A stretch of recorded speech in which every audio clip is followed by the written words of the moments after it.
So thank you and welcome to today's Skill Swap. I'm Tia, so I'm hosting today, and I'm going to introduce you to Michelle in a second. Great to see so many of you joining us from across our WOTSO communities, and not just our WOTSO people, but also members from different sites as well. So that's great. Just a couple of quick housekeeping notes before we get started. Please keep yourself on mute unless invited to speak. Please put your hand up. Michelle wants it to be interactive, so we're happy for you to jump in.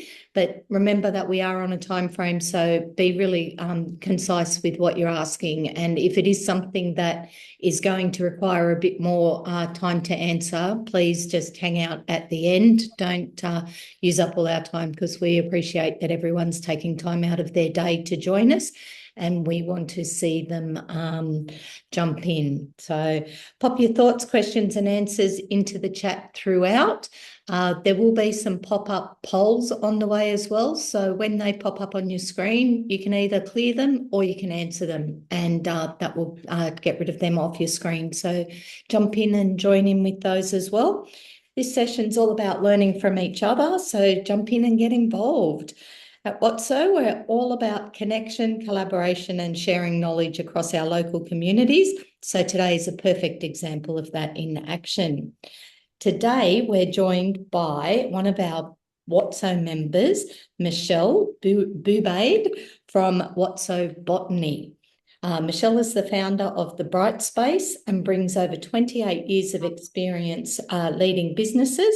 She has a background in industrial design, teaching, and is currently completing a master's in creative intelligence. She specialises in creative intelligence, leadership and professional development programs, helping workplaces think differently and innovate. Michelle has led multiple educational services, supported thousands of learners, and worked with large teams to drive creative and strategic growth. Today, she's going to walk us through how we can activate our own creative intelligence and adapt it in everyday work and life. Over to you, Michelle.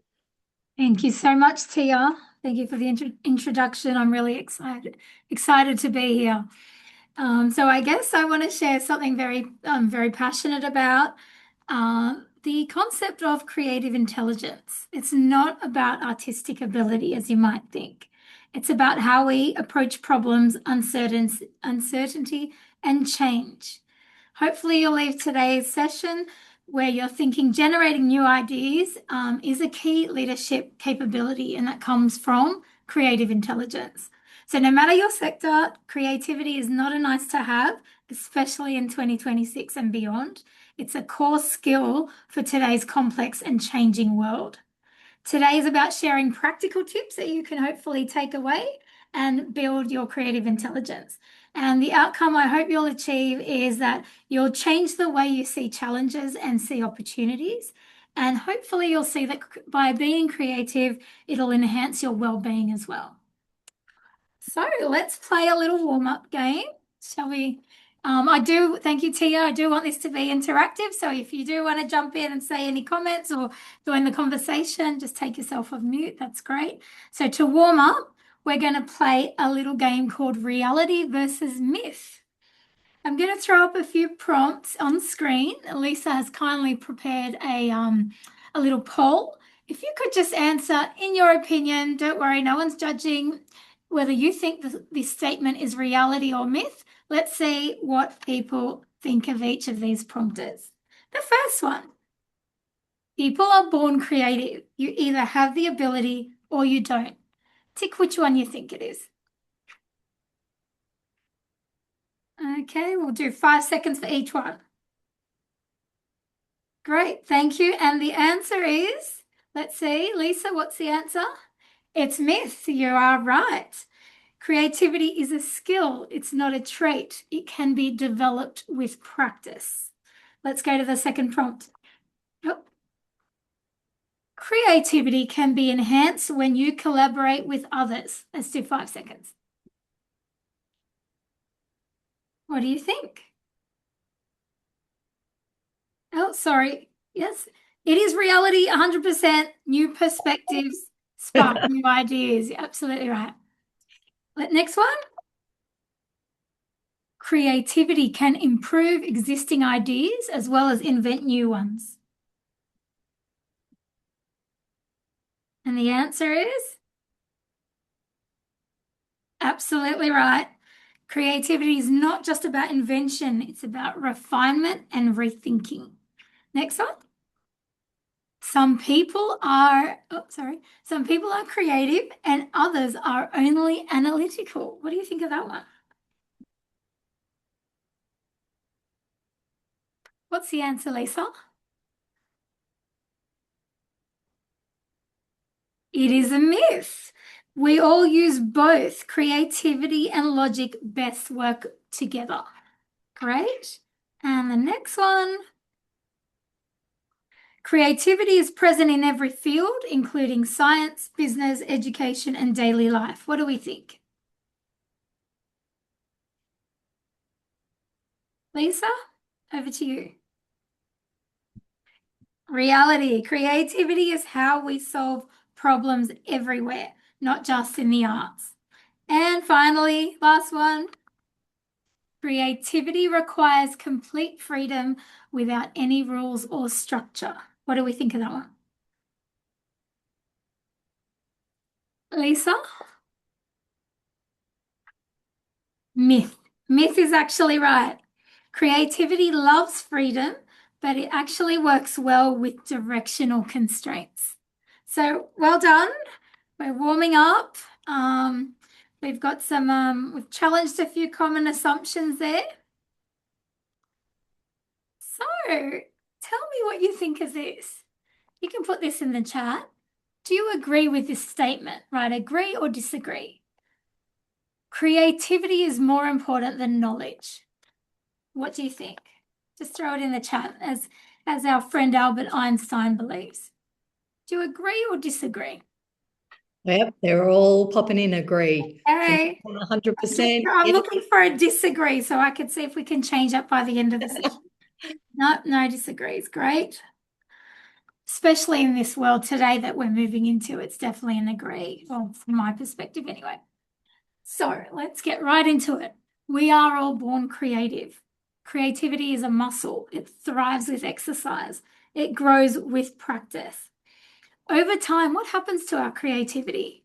Gets diminished. We put self-imposed judgments on ourselves. We put limitations. We fall into routines and rigid systems like workplaces, like schools. So it's really important, like think back to childhood. Think back to your 7-year-old self or 5-year-old self. Did you have fear? Were you afraid to express yourself? Did you express your imagination? What's that telling you? It's telling us that we give permission for children to develop their creativity, but then as we get into adulthood, we slow it down. We put blocks on it. Creativity is never lost, it's only dormant. Does anyone want to share an example? Have you revisited something creative recently? Have you tried something new? And how did it make you feel? I'd love to invite someone off mute just to give an example. You might have picked up something new or revisited something creative you used to do. How did it make you feel? Anyone?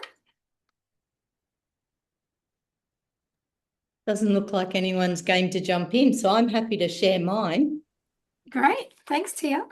Yeah, so I studied art in high school and was always going to be a school teacher. I finally left high school because year 11 didn't agree with me, and I went to art school for a few years.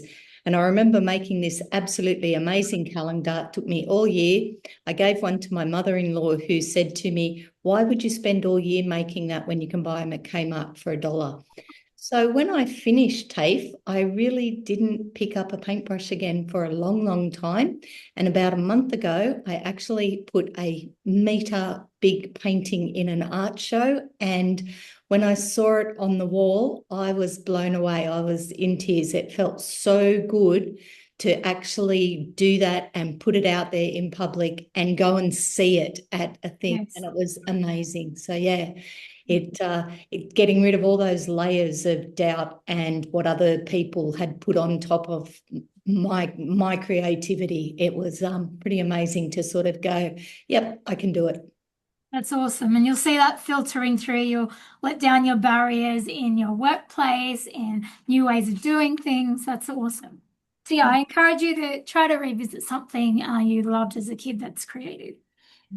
The next section, we're going into understanding our intelligences.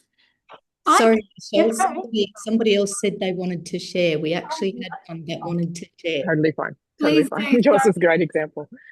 Yeah, no, Nadia said she'd like to share. Go for it, Nadia.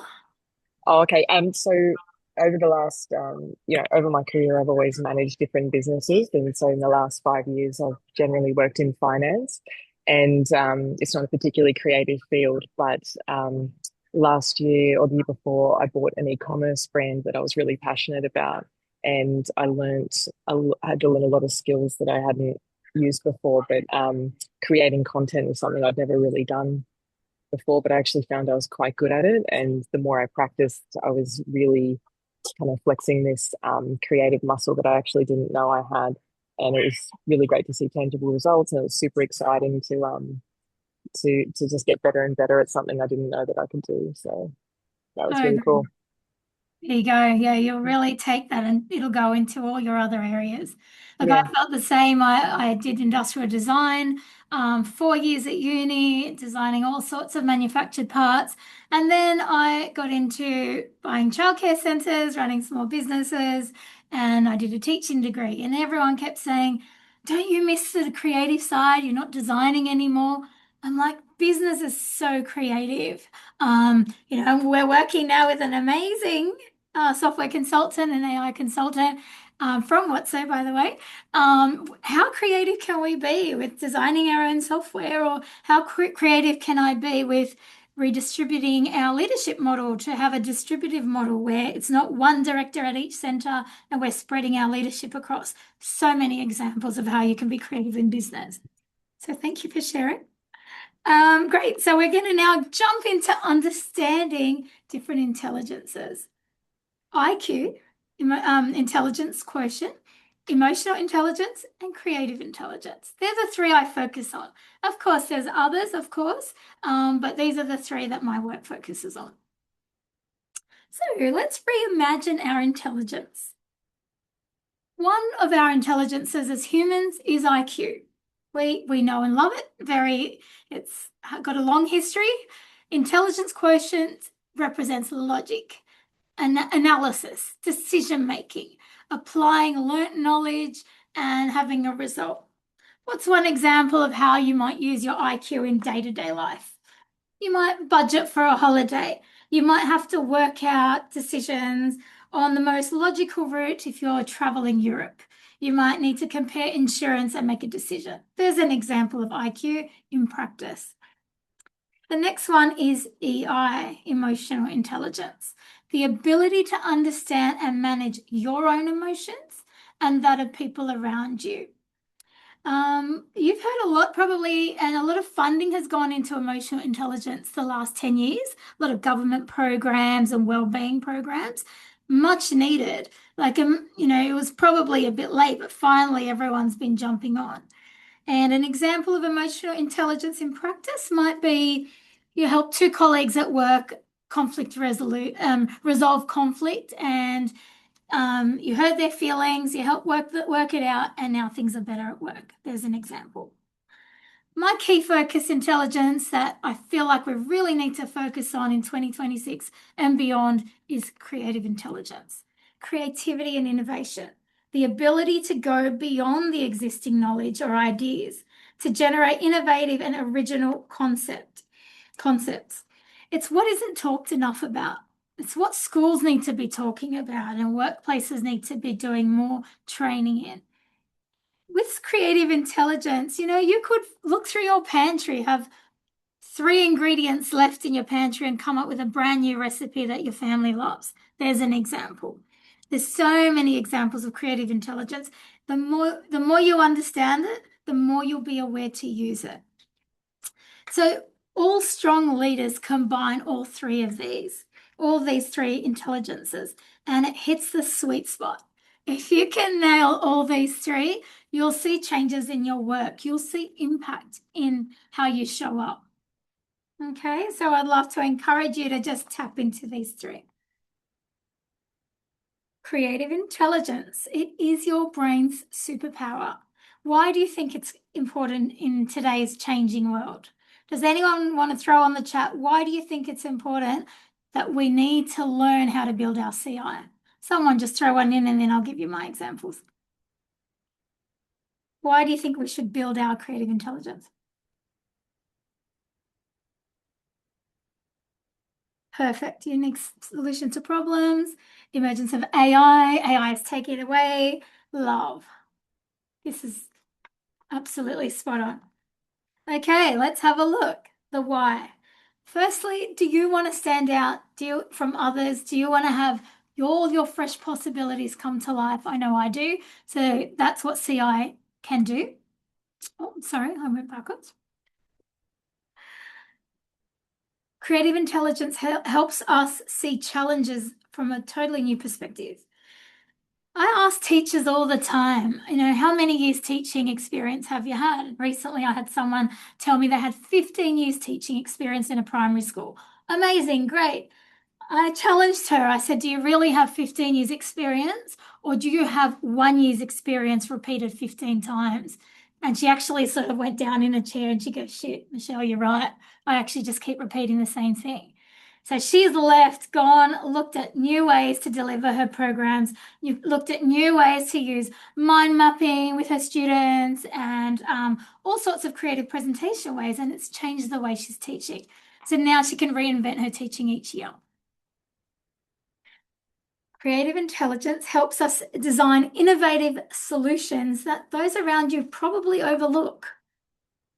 Creative intelligence helps us adapt to uncertainty and helps us be resilient to change.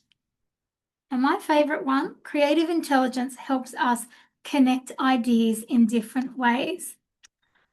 Someone pretty amazing said this quote: creativity is just connecting things.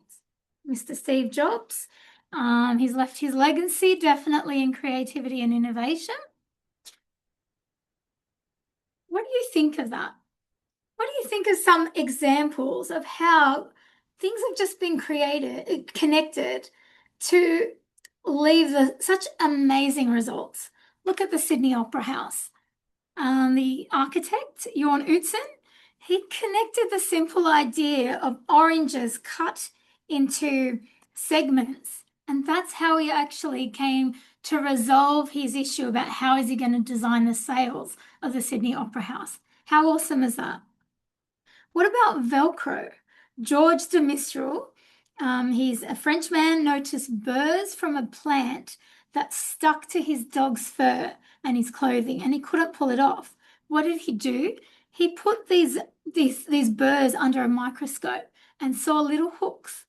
And there was a reason why he couldn't get these little plants off the dog. He discovered Velcro. Oh my God, hasn't that changed the face of fashion? And of course, Uber, connecting everyday car owners with people who just need transport. A simple shift from taxis as a service to any car as a potential taxi, connecting things. So that takes us into the next layer of our session, modes of thinking. It's really good if you're aware of your modes of thinking, you'll activate the one that you might need to work a little bit harder on. So let's go into our first mode of thinking. That is creative thinking. Okay, our first mode of thinking starts with creative thinking. This is, if you might have heard of the term divergent thinking, that's what we're talking about here. It's expanding your ideas. It's exploring possibilities. It's being open and curious. Think of a firework. I don't know, Coogee Beach, New Year's Eve, fireworks come out and it just goes off into 100 different splatters of light. That's what creative thinking should be.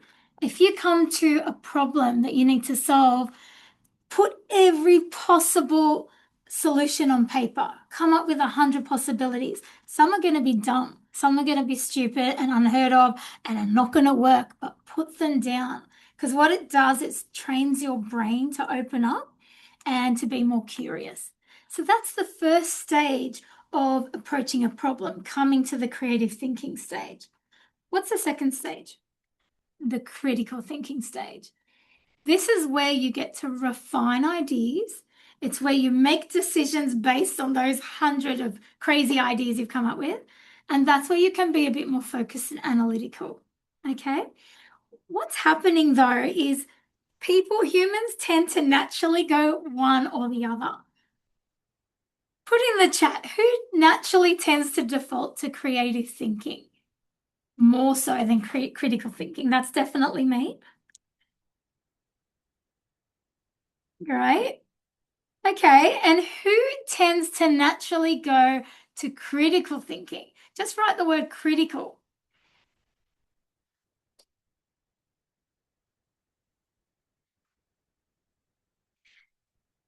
As humans, we tend to swing one or the other naturally, and we tend to avoid one or the other. I know for years have avoided the critical thinking, and that's why I've got projects started I couldn't quite finish.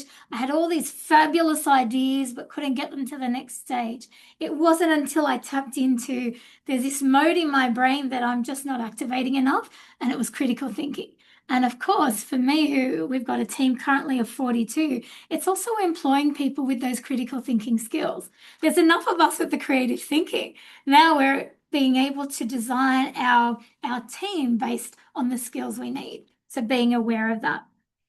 So creative thinking plus critical thinking gives you the creative genius.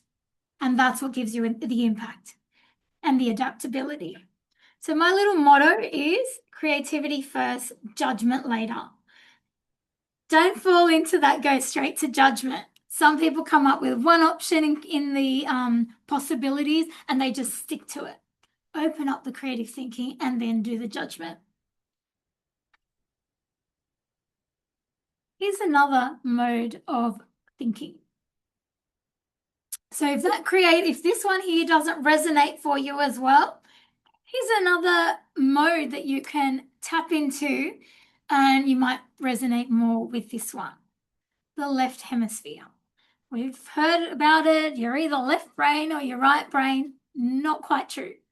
What does the left hemisphere of your brain what does it represent? It's got the certainty, the predictability, control, very goal-orientated, logical and analytical, detail-orientated. And the left brain really taps into the literal interpretation of language. Let's have a look at the right hemisphere. Seeks expression, intuition, very big picture focus and visionary. It's open to possibilities, adaptability, emotionally perceptive. The right brain is very non-literal, so it's very good at tapping into metaphors and humor, and it's sensory focus, and it embraces ambiguity and nuances. Doesn't need the literal answer straight away because it'll work it out. That's the right hemisphere.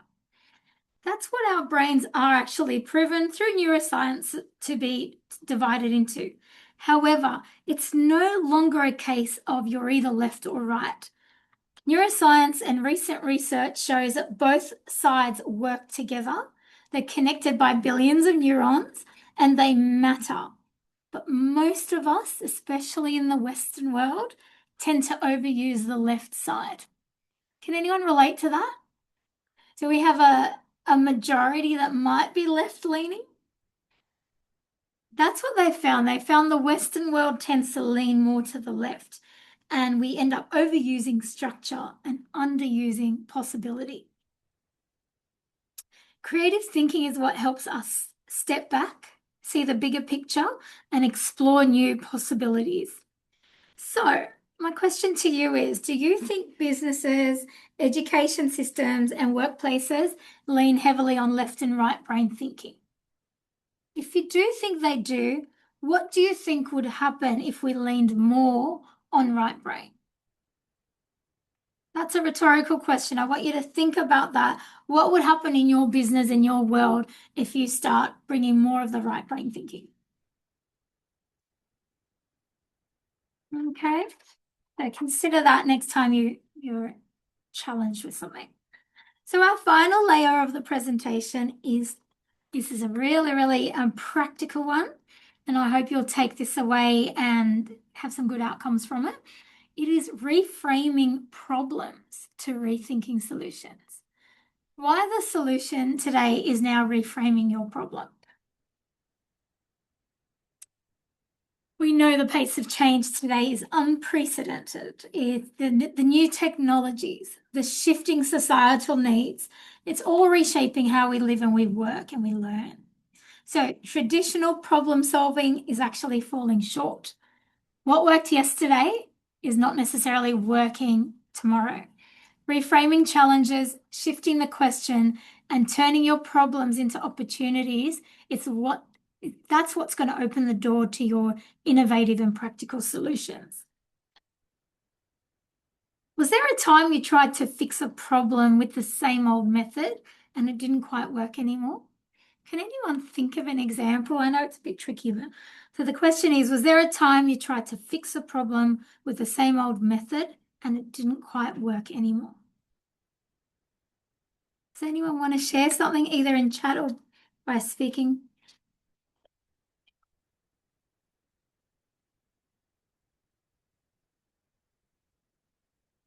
No? That's okay. We'll go into some examples. Parenting methods, great one. Yes, you've had to shift maybe the way you see the issue. Is that right? Schooling. Absolutely, Tia. Okay. It's not about fixing the problem, it's about seeing it differently. Start with that. Just like children see things differently to us, try to step out and see it differently. So here's this 3-step model that'll help you achieve that reframing of solutions. It's actually a mindset shift. Oh, actually, no, sorry, that's the next slide. This one, before we get to the 3-step model, let's just look at what problem solving traditionally is.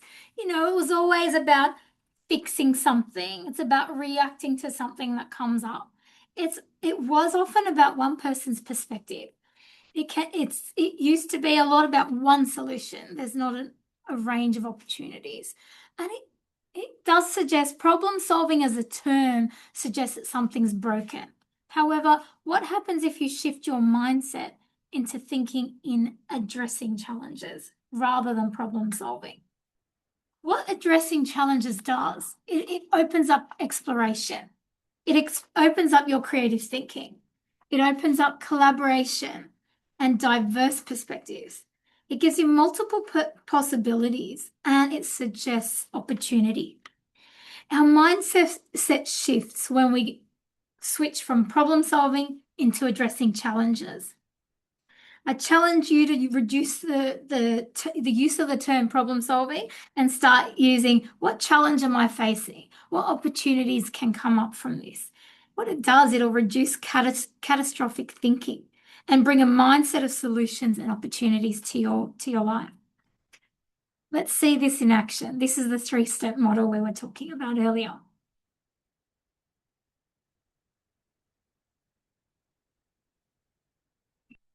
Okay, we've got an original problem. I'm sure some of us have felt this sometimes. The original problem is a team member is disengaged. She's getting less involved. She's not sharing ideas and she's starting to get really snappy. Okay, that's the original problem. What if we reframe this challenge? So instead of looking at that as a problem, we're going to go into this challenge. How might I connect with her to better understand what she's going through? Am I considering a root cause or am I considering the behavior?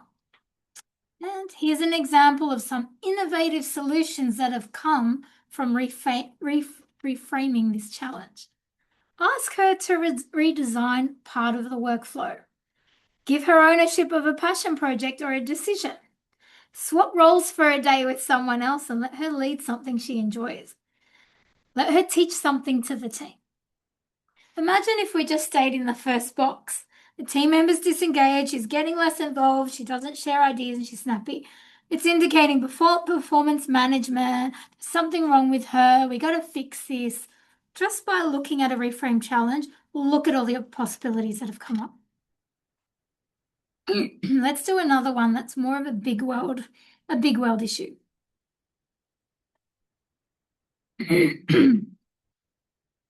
Reframing in action. This example is based on the problem. How can we provide safe drinking water in areas without access to clean water? It's often, this problem came about in regional areas and in third world areas. So how can we provide safe drinking water in hard to reach areas? Reframe challenge. How might we make water purification portable, affordable, and easy to use? Because the creators looked at this reframe challenge, look what they came up with. The Life Straw. It's a personal mobile water filter that turns most surface water into safe drinking water. It's like a purification straw. And this was created, thousands were sold, millions were sold, and it's really saved the health of so many humans. What do you think of that? Please screenshot this little 3-step model. Take it, use it in your work today. Come up with a problem. If you don't have any, you got the perfect life, make up a problem. Make up a problem and start with, what's the original problem I'm facing? What am I frustrated with? How am I currently seeing this problem? Start with that. Then go into box 2. How can I reframe this? What's another perspective I can see? What might I be missing? And of course, look at the third box. That's where the magic happens. What could this become? What's an opportunity here? And what's one possible next step? Shall we give it a go with a practice? Let's do a practice model that you can all relate to. We're going to change the order for this activity. Now, I need a bit of interaction for this, so feel free to get yourself off mute or add to the chat. We're looking at our original problem. That is, I need an office to run my business, but leases are so damn expensive. They're long-term, I'm locked in, and working from home is starting to feel like a drag and it's isolating. Okay, original problem. Can you see where we're heading here? I think everyone knows the answer to this one. But Well, then, what's the answer? Who knows the answer before we get to the challenge? Someone? Anyone? I think 100% of us are. Thank you. Okay, great. Here's the answer. It is WOTSO, a flexible workspace with no lock-in contracts, offering both private focus and a built-in community. Okay, we got the answer, okay? Obviously, there are other opportunities, but this is the one that we've all used our critical thinking and engaged with. What can be the reframe challenge?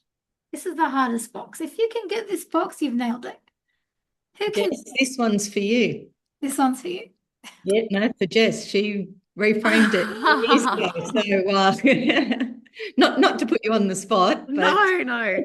Tell us. I'll leave it for someone else, Tia. You go. Anyone want to have a go before I share? Don't be scared. No right or wrong here. Instead of saying, I need an office to run my business, what can we say? Well, where do we find space?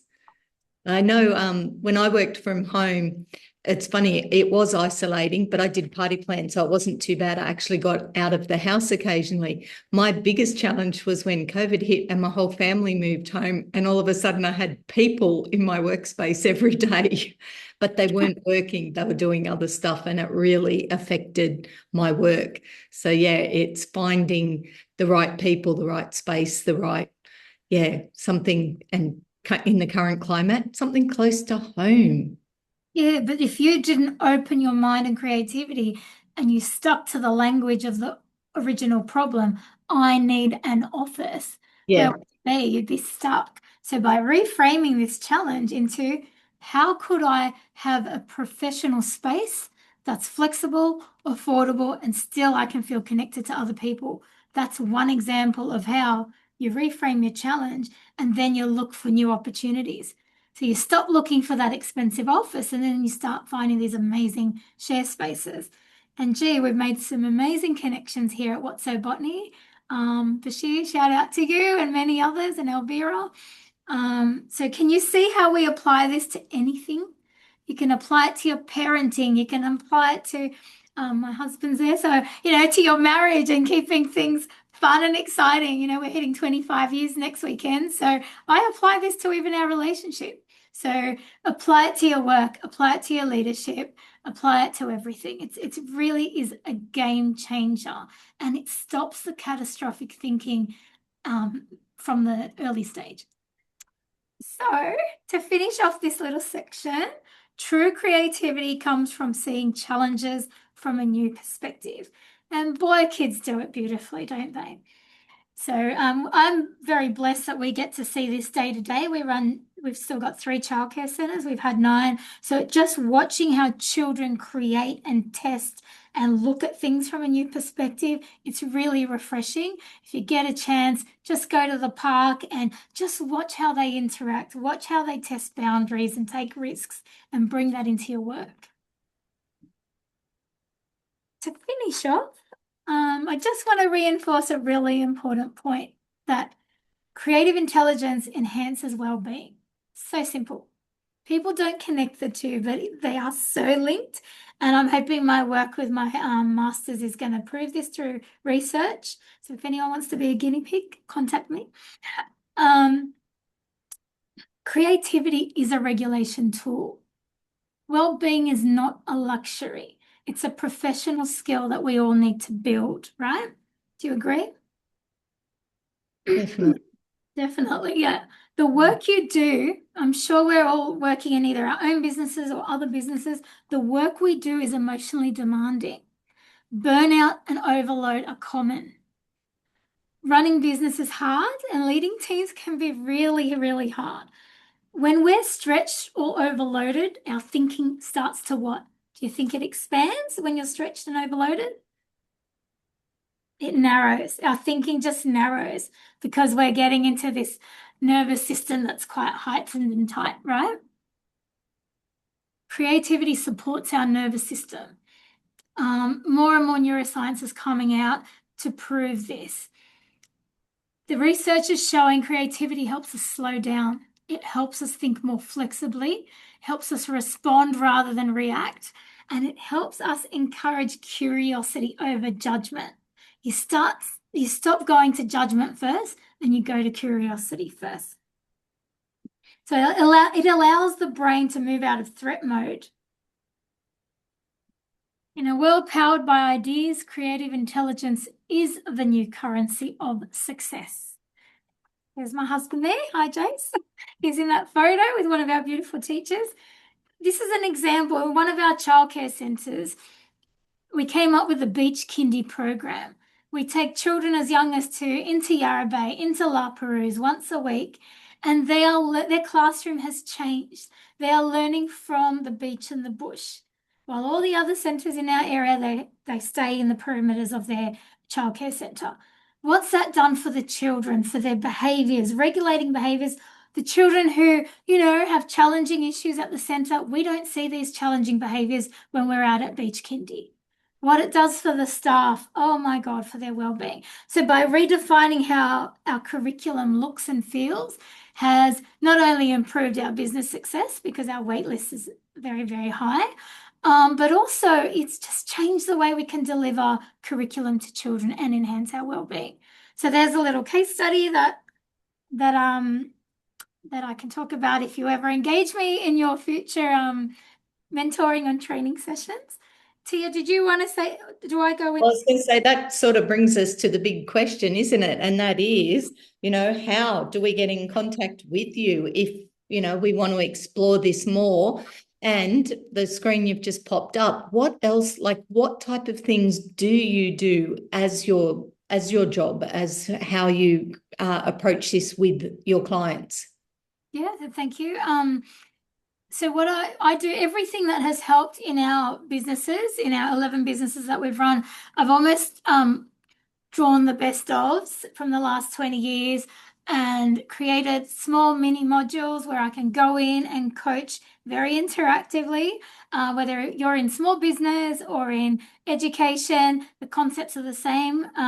We've recently worked with a large disability service to help their support workers change the way they plan programs and deliver services. These are example modules that I specialize in because I know they've worked with our team. So we look at visualization and mind mapping. How that has changed staff meetings has been a really big hit. Powerful questioning. Instead of going in with instructions, going in with questions and watch your team thrive. Gamification in business. There's so many clever ways you can gamify your procedures, your policies, your boring ass stuff that happens at work. You can gamify it. So, we run education. So I've got sometimes staff who are only 18 years old, some who are 60. So how I train the different generations is important. So I need to gamify some of those approaches. AI tools for creativity, of course. I share our go-to AI tools that have helped our business, and I share that with our clients. Communication and storytelling. Very big in making an impact in building your teams. Engaging presentations, how we can tweak our presentations and how we can make them more interactive. And finally, my favorite one is working with the different generations. Applying your creative thinking really gets your team appreciating differences rather than seeing other generations as different. So there are just some of the topics that we've just grown organically because of our own business. And if you want to reach out to me, here are my details. I represent the Brightspace when I'm creative coaching. Otherwise, we run All-Star Early Learners in Botany and 2 Star Club schools in Botany and Pagewood.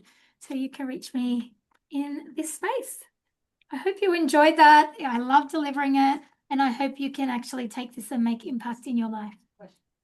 Thank you, Michelle. That truly was amazing. It was incredibly practical and a great reminder that creativity isn't just for creative people. It's something we all use every day. And as always, people keep an eye on the WOTSO member portal for upcoming skill swaps and events. And we do have a couple of comments. So we might, before I sort of say thanks for joining us, we might quickly address these, Michelle. Lauren has said, what is your biggest tip to pull yourself out of stress, narrow thinking mode into creative open mode? So she's popped in a few suggestions, breath work, and she's also heard that when you're angry, you should sing to trigger the brain out of anger. Yeah, look, definitely. Look, breath work is one way of using a creative application. Creativity can show itself in many ways. Stepping away from when you're feeling like that, your nervous system is starting to build, stepping away and doing anything creative will help. Breath work is certainly a whole science in itself, and I'm not an expert in it, but I know it has amazing results. But it might be, it might be changing the way you approach your problem. For me, the reframing challenge has been the saving grace. When you're stressed and you're narrow and you're still looking at the original problem and can't see it any other way, how else can I see it? Who else can I work with and collaborate with so I can see a new perspective? Definitely collaborative practice is it's a saving grace because it'll help you get out of your narrow thinking mode. You may not have to agree with everyone, but you listen to different perspectives. What it does, it opens your mind again, and then it helps you address that challenge with a lot more calm and a flexible outlook. So collaboration for me and engaging, like stepping away. I have sometimes really, really full-on days, absolutely stressful, and all sorts of things happen. I dance at night. I'm a salsa dancer. I can go into a class and all of that stress has gone away, come back 8 o'clock the next morning after doing my creative activity, and I've actually solved the problem in an hour when it took me 12 hours. I still couldn't the day before. So just step into creative practice. Art, journaling, cooking, wearing a different color lipstick in the morning that you never do. You'd be surprised what that makes you feel like. Just changing something. Go to a weekend away that you'd never normally go. If I got you to list creative practices in the chat, I assume we'd have about 400 responses. Don't limit yourself to thinking creativity is art. Art is beautiful, and certainly it helps you shed that layer of stress, because what it does, it lets you experiment. It's very therapeutic. That's one option. You could join pickleball. You could join a cooking class and just bake a cake. That's something creative. Go back to your problem the next day or in a couple of hours after making a cake and tell me you don't think differently. Does that help? That covers a lot. I think that actually answers Josie's question as well, who said, what are some of the ways you can train your creative intelligence, similar to how we train our brain to increase IQ by doing Sudoku, for example? But you've answered that: dancing, cooking, just getting out of whatever space you're in and changing the space, upping the colour or whatever. So you've definitely covered that one. And then Hazel has said, how as an adult can we get back to that childlike way of looking at the world? And Hazel, what you just said also would have been my answer to, was it Lauren who asked me? Yeah. The previous question, just think like a child. How can we think like a child? Yeah, if you're not exposed to children, you try to observe children. There's lots of research out there, little short videos, and they'll help you understand how children think. Do some research. Take your shoes off, step into the grass. Sorry, say it again. Take your shoes off and step into the grass. That's it. Try to look from their perspective. Get down to their level and see what children see. Remember, as a child, they don't put the judgment on first. We do. They don't. If you watch kids go to the park and just watch how kids play, you know they're going to probably fall off that monkey bar, but they give it a go. And then they fall off, then they learn, then they try the lower one before they get to the higher one. Observe and slow down and take a moment. And if you can't observe children, step back and think, what would 5-year-old Michelle do in this situation? I find that helps a lot. But yeah, do some research, get onto AI a bit, and I think you'll find I can share some tips if you want more ways to connect with your childhood approach. Okay. Thank you, Michelle. That is awesome. Elvira has sort of said, what are some habits that can help creative thinkers stay anchored? But I think we've definitely covered that one. So we're going to wind up here because we're out of time, and I appreciate that everyone has taken this time out of their day, and I thank you, Michelle, for taking not just today but a few hours out of your time to put this together for us and present it to us. That was great. And yeah, we look forward to seeing everyone at our next one, which is already scheduled. And I think if you look around your sites, you should see the signs for what the next one is. Off the top of my head, I've completely forgotten because I can't see it. It's out there. So yeah, we'll see you next time. So, thank you. If anyone wants to reach out, anything at all, even for a coffee or a question, just email me. Thank you. We're going to